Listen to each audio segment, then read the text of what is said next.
पुरुषार्थ जळी दगडा सहित वया तारी गेल्या जैशाला ह्या धन्य तुकोबा समर्थ ज्याने केला हा पुरुषार्थ म्हणे रामेश्वर भट्ट द्विजा तुका विष्णू नाही तुझा धन्य तुकोबा समर्थ ज्याने केला हा पुरुषार्थ विठ्ठल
पीठे तटे भीमरथा वरं पुण्डलिकाय दातुं मुनीन्द्रे समागत्य तिष्ठं तमानन्दकन्दं परब्रह्मलिङ्गं भजे पाण्डुरङ्गं पाण्डुरङ्गकारो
तुझे पाया कलावज्ञ जियो धरा ठावतारं कलांकांक तेजोदिकामोदिवक्रं खलानीश वादापनोदार दक्षं समाधिस्थमूर्तिं भजे ज्ञानदे नमो ज्ञानेश्वरा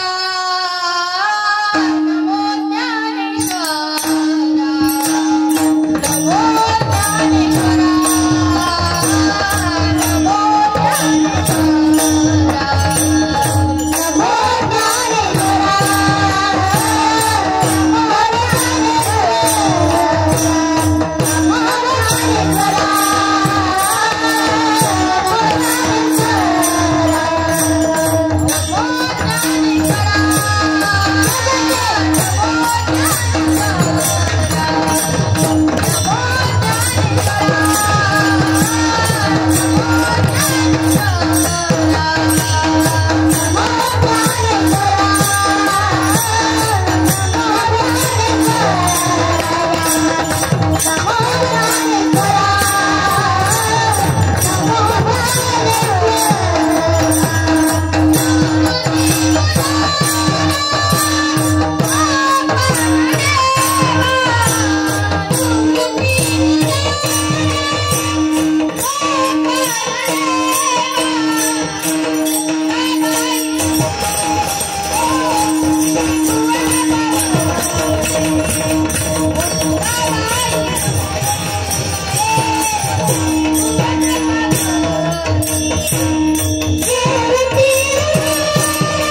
श्री गुरु चरण सरोज राजा निज मन मुकुर सुधारी बरनऊ रघुबल बीमल जसु जोदायक पलचारी बुद्धिहीन तनु जानिके सुमिरो पवन कुमार बल बुद्धि विद्या देहु मोहि हरहु केलस चलो आओ जी पवन कुमार पधारो हरि चलो आओ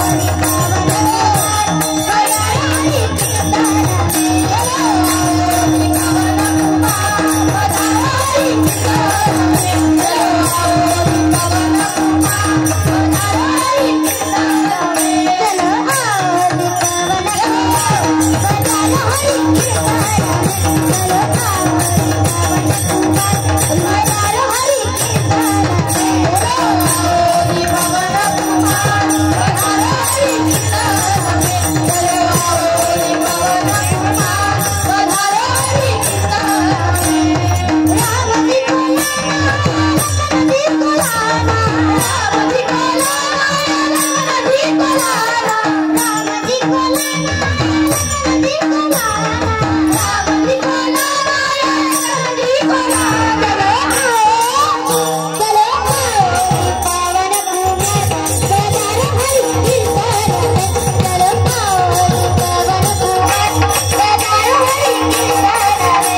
तुकाराम नाम घेता कापे यमा धन्य तुकोबा समर्थ जेने केला हा पुरुषार्थ।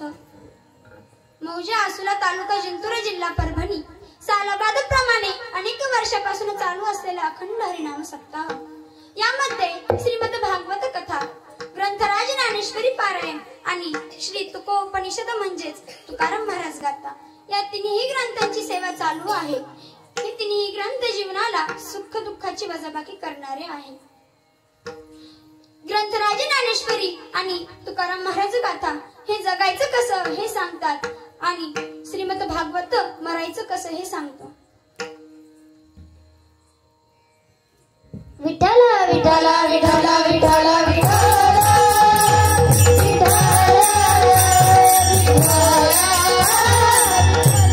म्हणून मनुष्य जीवनामध्ये तीन क्रिया घडतात उत्पत्ती स्थिती आणि लय। आपल्याकडेही तिन्ही ग्रंथांची सेवा चालू आहे गाथा ज्ञानेश्वरी आणि श्रीमद भागवत कथा। माणसाचे तीन प्रकार आहेत आणि माणसाच्या तीन स्थिती आहेत आणि तीन प्रकार आहेत। प्रकाराचे तीन तुका म्हणे केले जना। जगद्गुरु तुकोबरा यांच्या बीजेच्या निमित्ताने संपन्न होणारा हा अखंड हरिनाम सप्ताह विठ्ठल विठ्ठल विठ्ठल विठ्ठल विठ्ठल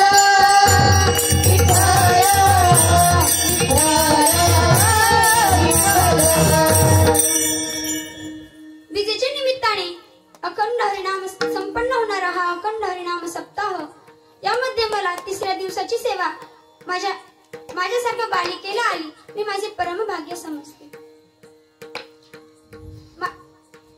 माफ करा माझ्या समवेत आलेल्या माझ्या भगिनी शिवानीताई शिंदे, वैष्णवीताई रेड्डी, ऋतुजाताई बोराडे, रुपालीताई सूर्यवंशी, शिवकन्याताई बारबैले आणि वेदिकाताई घुगे, संध्याताई टेवाड राजमाता मुलींची वारकरी शिक्षण संस्था या संस्थेमधले आम्ही सगळे विद्यार्थिनी या ठिकाणी माझे गुरुवर्य सुद्धा उपस्थित आहेत.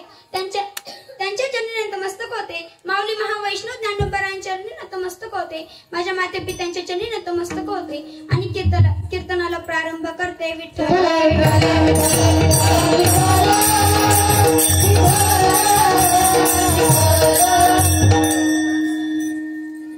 अभंग रामेश्वर शास्त्रींचा तुकोबरायांचा यथार्थ वर्णन करणारा. अभंगाचे करते तुकोबरायांचे कट्टर विरोधक, ज्यांनी तुकाराम महाराजांना पाण्यात पाहावं, समोरासमोर विरोध दर्शवावा. आणि अनुभव आल्याच्या नंतर तुकाराम महाराजांना शिष्यत्व पत्कारलं. तुकाराम महाराजांनी गुरु केले एका काळाचे कट्टर विरोध, ज्यांनी तुकाराम महाराजांना दास्यत्व स्वीकारलं. आणि मग निघालेले उद्गार ज्यांच्या मध्ये श्रीमंत श्री तुकाराम महाराज हे यथार्थ वर्णन केलेलं आहे. यथार्थ हा शब्द का वापरला गेला? कारण बापही मुलाचं वर्णन करतो, आई मुलाचं वर्णन करत असते, मित्रही मित्राचं वर्णन करतो, सासूही जावयाचं वर्णन करते. पण या वर्णनामध्ये कुठेतरी अतिशोक्ती असू शकते, अधिकता असू शकते, वाजवीपेक्षा जास्तही असू शकते. बाप मुलाचं वर्णन करतो प्रेमापोटी, आई मुलाचं वर्णन करते वास्तव्यापोटी, मित्र मित्राचं वर्णन करतो तोही प्रेमापोटी. अधिक वर्णन होण्याची शक्यता असते. सासू जेव्हा जावयाचं वर्णन करते फक्त 99.9 भाग, चुकून एखादा टक्का खरं राहिलं तर राहिलं.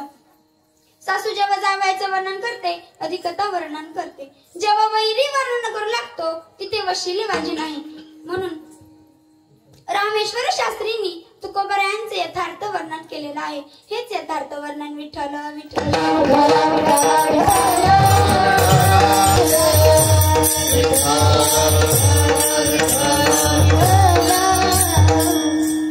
वर्णन वैराने करावं. कल्पना करा, एका गावामध्ये एक 4 माणसं कडक कपडे घालून प्रवेश करण्यापूर्वी त्यांना एक डबडं घेऊन जाताना भेटलं. बाहेरच एडा बाबडीत चाललेलं. एडा इकडे.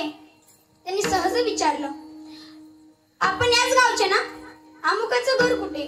ज्याचं घर याला विचारलं त्याचं न्यांचं 3 पिढ्यांचं वैर. ते डबडं घेऊन जाणार खवळलं. लाज नाही वाटत तुम्हाला? रामाच्या राम पहाराच्या वेळेस त्याचं नाव घेता? थोबाड पाहत नाही आम्ही एकमेकांचं आणि त्याचं नाव घेतलं? अहो, आम्हाला काय माहिती तुमचं आणि त्यांचं 3 पिढ्यांचं वैर आहे. चुकलं ना आमचं. कशाला आलात तुम्ही?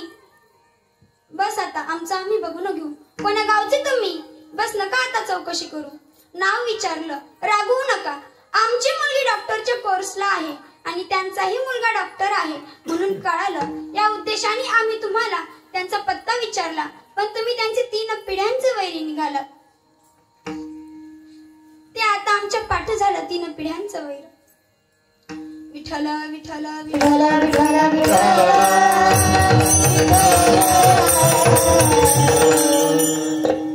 तुम्ही त्यांच्या मुलाला मुलगी द्यायला आला ना? मी त्यांचा 3 पिढ्यांचा वैरी सांगतो. त्यांच्यासारखे प्रामाणिक माणसं माझ्या तालुक्यात नाही. म्हणून तुकोबरायांचे यथार्थ वर्णन रामेश्वर शास्त्री करतात. तिथे वशिलेबाजी नाही. म्हणून मी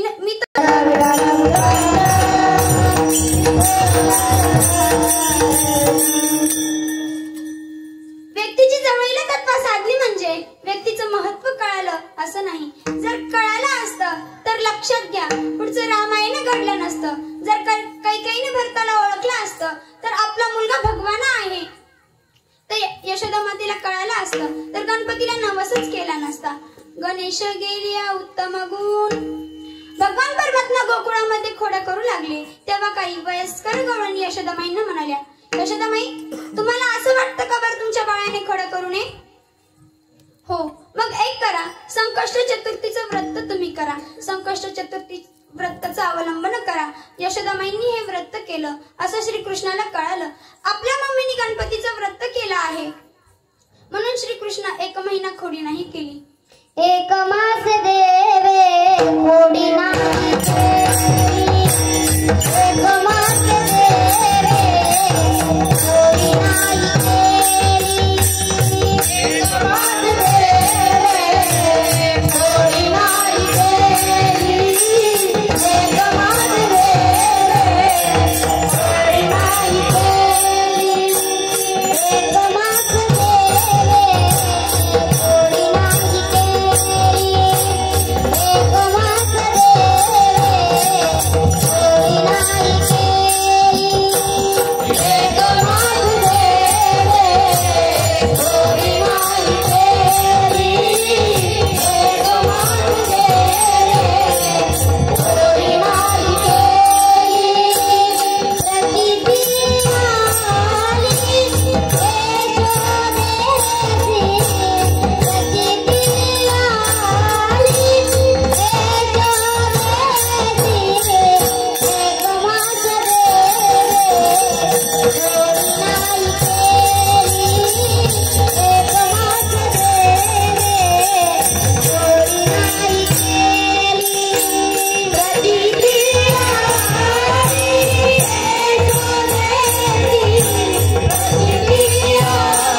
झालं. गणपतीला नवस केलेला प्राप्त झाला. गणपतीला नवस केलेला प्राप्त झाला. यशोदा मस्तक तयार केले. सगळं नैवेद्य साहित्य घेऊन देवघराकडे निघाले. श्रीकृष्ण यशोदा मातेचं पोट धरून होते. आई, काय रे बाळा, यातला एक लाडू मोदक मला दे ना ग. नाही बाळा. का? अरे देवाला नैवेद्य दाखवल्याशिवाय घरच्या बाळाने खाऊ नये. श्रीकृष्ण मनात म्हणाले, मम्मी, सगळ्या देवाचा बाप आहे मी, पण तुला कळत नाही त्याला मी तरी काय करू. तिथे गेल्यावरती यशोदामाईच्या लक्षात आलं धूप आणायचंच विसरून राहिले. यशोदामाई धूप आणण्याकरिता जात होत्या. कृष्णाला म्हणाल्या, कृष्णा, काय गाई, इथे लक्ष ठेव, मांजर बिंजर येईल बर का. कृष्ण मनात म्हणाले, इथे एवढा मोठा बोके असल्यावर मांजरीची काय हिंमत इथे यायची. यशोदामाई धूप आणण्याकरिता गेल्या. तितक्यात श्रीकृष्णाने दमबाजी केली. तुम्ही खाता लाडू का मी खाऊ. कुणाला दमबाजी केली? गणपती बाप्पाला. श्रीकृष्णाने गणपती बाप्पाला दमबाजी केली. तुम्ही खाता लाडू का मी खाऊ. गणपती बाप्पा म्हणाले, तुम्हीच खा लाडू, पण मला त्रास देऊ नका. मी नव्हता सांगितलं तुमच्या आईला हा उद्योग करा. श्रीकृष्णाने सगळे लाडू मोदक संपवले. तितक्यात धूप घेऊन यशोदामाई आली. धूप घेऊन आली साधना, धूप घेऊन आली साधना, धूप घेऊन आली साधना, धूप घेऊन आली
यशोदामाई धूप घेऊन आली.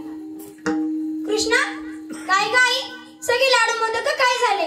आई, मी नाही खाल्ले ग, मला माहिती आहे एवढं खाणं शक्य आहे. श्रीकृष्ण यशोदामाईंना म्हणाले, आई, काय बाळा, 1000 उंदीर आले आणि त्या 1000 उंदरामध्ये एक मोठा उंदीर होता आणि त्या मोठ्या उंदरावर मोठ्या तोंडाचा बाबा बसलेला होता. तयामध्ये थोर होता Yeah.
तयामध्ये थोर होतासे मूषक वरी विनायक बैसलासे. कृष्ण मला का नाही रे सांगितलं? आई सांगणार होतो ग मग. उंदीर भ्यासुर भ्यालुन जननी वळली वदनी बोबडीते. जाऊ द्या, यशोदाबाई म्हणाले जाऊ द्या. साक्षात गणपती नैवेद्य ग्रहण करायला आले. आता गुळ खोबऱ्याचा नैवेद्य तरी दाखवायला लागेल. यशोदाबाई गुळ खोबऱ्याचा नैवेद्य आणण्याकरिता गेली. कृष्ण म्हणाले अजूनही माझ्या आईला कळालं नाही की मी देव आहे म्हणून. कृष्ण गणपतीला म्हणतो, गणपती बाप्पा, लाडू जरा घाई खाल्ल्यामुळे पोटात व्यवस्थित बसले नाही. तुम्ही आतमध्ये जाऊन व्यवस्थित बसवा. श्रीकृष्णाने गणपतीला उचललं आणि पोटात टाकलं. तितक्यात यशोदाबाई आली. ज्याला गुळ खोबऱ्याचा नैवेद्य दाखवायचा तो गणपतीचा गैरहजर. कृष्णा, काय गाई, अरे देव कुठं आहे? तेव्हा देव कृष्ण सुद्धा हसू लागले. देवासीच पूजा देव काय घाला. देवासीच पूजा देव काय घाला.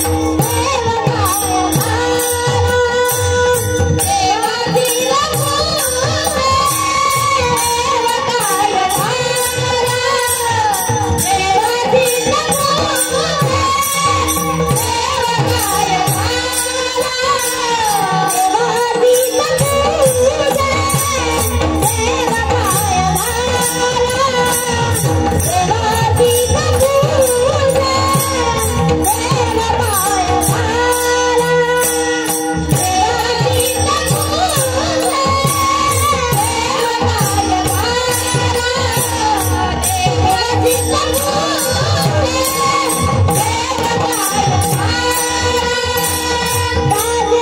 देव काय घाला.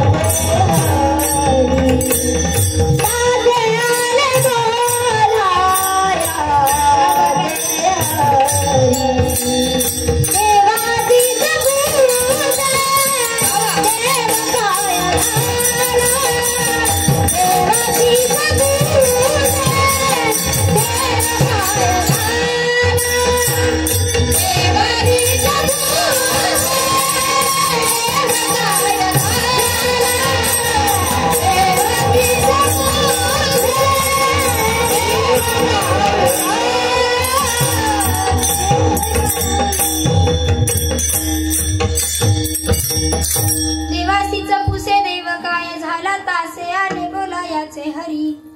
जर यशोदा मातेला कळालं असतं आपला मुलगा भगवान आहे तर गणपतीला नवस केलाच नसता. तसंच कैकेयीला कळालं असतं माझ्या भरताचं प्रेम जीवा पाड रामावर आहे तर वनवास मागितला नसतं. जिथं आईला मूळ ओळखता येत नाही तिथं समाजाला साधू कसा कळल. विठ्ठल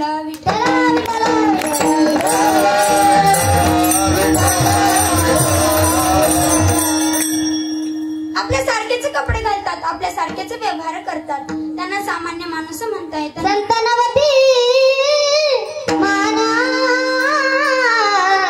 साजा सारी संतनवती माना साजा सारी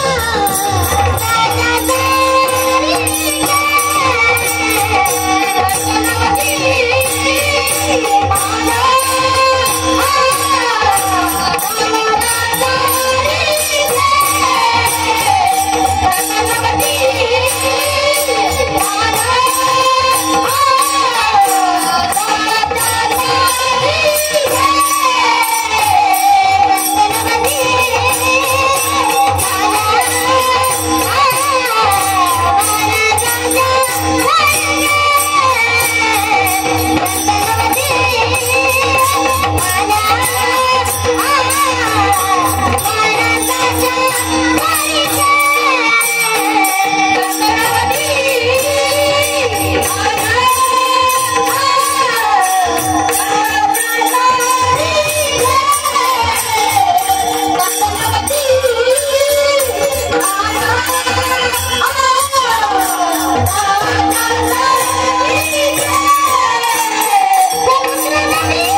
पाषाण म्हणून येणिंगा.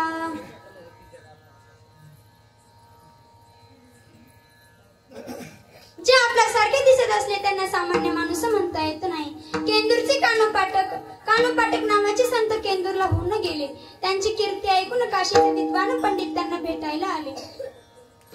वेळ सकाळची 8:30ची. काशीला चाललेले पंडित आणि कानोपाटकांना विचारतात, कानोपाटक विठ्ठल विठ्ठल विठ्ठल. पंडित आणि होती ते बसले होते.